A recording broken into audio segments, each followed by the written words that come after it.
What's up, YouTube? It's Pooh Face here, coming at you with my very first Dread Update video. Um, as you can see, this is not my first month of freeforming. I am freeforming, by the way. Well, they're like semi-freeform. I call it semi-freeform because I did at one point like loosely twist my hair. Like first I had dreads, I had all around, and then I was like, this isn't for me because they get really itchy and like it hurts when you get them retwisted. And so then I washed them all the way out and I had just an afro. And then I would just take pieces of like just loose strands of hair in the afro and just twist it with my fingers like this and just like leave it there like every now and then. And I guess after a while they start to stay. I would say after like a month of doing that, I had like a little twist in my hair, which are now these 9 months later. That is a high top. I don't know if you all can see that, but it's a high top and everything. Um, yeah, this is my 9 months right now. I have about, I counted them the other day, I don't know why, but I have about like 57 dreads in here. It looks like a lot more to me, but it's only like 57.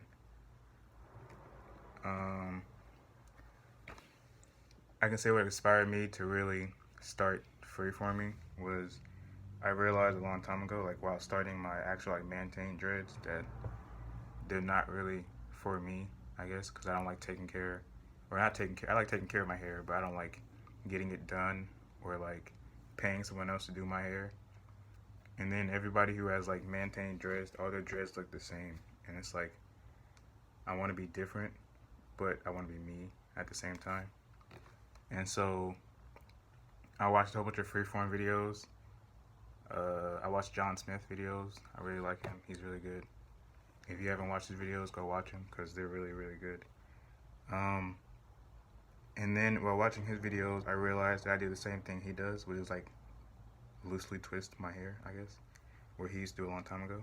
I do separate it a lot. A lot of people say like why aren't there like fingers and everything? Like why aren't like these two or like these four, I guess, all clumped up together. I do separate them like every now and then because I don't really like the congos or like the fingers, but it's like 3 or 4 or something like that branching out. I don't like that because I kind of want to keep them like nice looking. But lately I haven't been separating as much. You can see like right here, there's like a big clump of hair. I don't know where this really came from or how this really happened.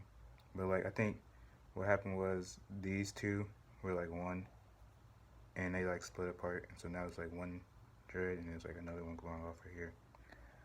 Uh, I can say I do know the back is a lot less maintained than the front because the front, while I'm like bored, I'll just be like twisting and everything. In the back, I don't really touch, and I sleep a lot on the back, and it gets really frizzy. So I don't know how the back really looks. But this is the front, and then we have the side, and then we have my right side, and then they have the back here. I don't know if you can see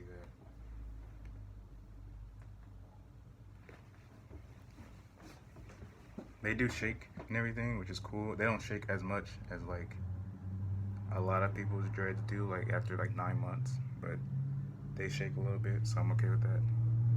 Um, I can say the hardest thing about starting freeform dreads is patience, because you see a lot of people's videos on YouTube and you're like, oh, his hair is really long after like 6 months and everything, and you're like, oh, my hair would be like down here and everything. And it's different for each person. Like you can see, this is like my 9 months, and they're not like all the way down here. I mean, if I pull them down, they're down there, but there's no point of doing that. Like my hair is like right there. It comes like right here, so that's cool. But like they don't hang by themselves all the way down there. I'm not really trying to push it and like force it to get down there. I just leave it alone. The best, I can say the best tip to making your hair grow is just stop looking at it. After a while of like you're just not paying a lot of attention to like how much your hair is growing every day, then you'll see a lot of growth after like 1 month or 2 months. Like I saw some pictures. Well, I found some pictures of me like I want to say during my second or third month, that my girlfriend sent me, and I didn't notice how much my hair had grown. Like my hair at that time was like, it was like this long from like right here. So all this was like new growth and everything, and like it was like this long, but it was like all like this, and they were all tiny and ugly. And that's like one of the hardest things, just patience. Like you gotta just sit there and let it be, leave it alone. After a while, your hair will do what it wants to do. I mean, you can like kind of push. Like I've kind of pushed mine by like twisting it and everything, help them go along. But if you just leave it alone, you'll be okay. Like it depends on how you want your hair to look. If you want your hair more maintained, then twist it a little more and everything. Like switch your fingers loosely and separate them a little bit, but like don't back comb or anything. I wouldn't recommend back combing. I did that on one of mine and I really regret it because it's like thinning. I just wanted to see what would happen, so I like back combed it, and don't do that. But yeah, that's one of the hardest things is patience. Another hard thing is just like going through the ugly phase. Like that's really bad. The ugly phase is terrible. I mean, at the time when you first start and you think, oh, I look really good and everything, and then you look like in the mirror, you look at pictures and like, oh man, these are ugly and everything.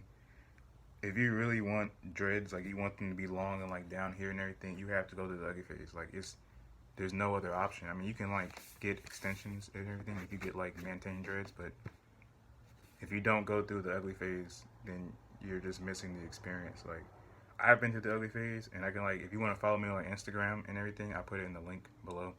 But like the ugly phase, it really like tests your like ability to cope with things like that. Like if you can't go through the ugly phase or like your bad times in life, then you're not a weak-minded person, but maybe the freeform dreads or just dreads in general aren't for you. But like my first time starting dreads, I was like, this ugly phase is not for me. I don't want dreads, and so I washed them out. And then I regret it. And then I was like, actually, I don't regret it because I want freeform now, which I could have done without actually like combing it out or like washing them out. But it made me realize like I need more patience than just waiting 2 or 3 months and expecting to be down here. So when I first started my dreads, like these ones, when I first started them, they were really, really short. Like they were really small and tiny because I had a little afro. And now they're like down here. And so like I'm going to make videos like once a month, I guess. What is today? Today's the 31st. So I'll make one like, okay, because tomorrow I think is actually my 10th month. I don't know. Anyways, the point is, these are my freeform dreads right now, my semi-freeform dreads. I'm calling them semi-freeform because I did twist them a little bit with my fingers every now and then. But I didn't use gel, so I don't know. You can call it what you want to call it. But these are my dreads. Yeah, I put my social media down below if you have questions or anything. And that's that.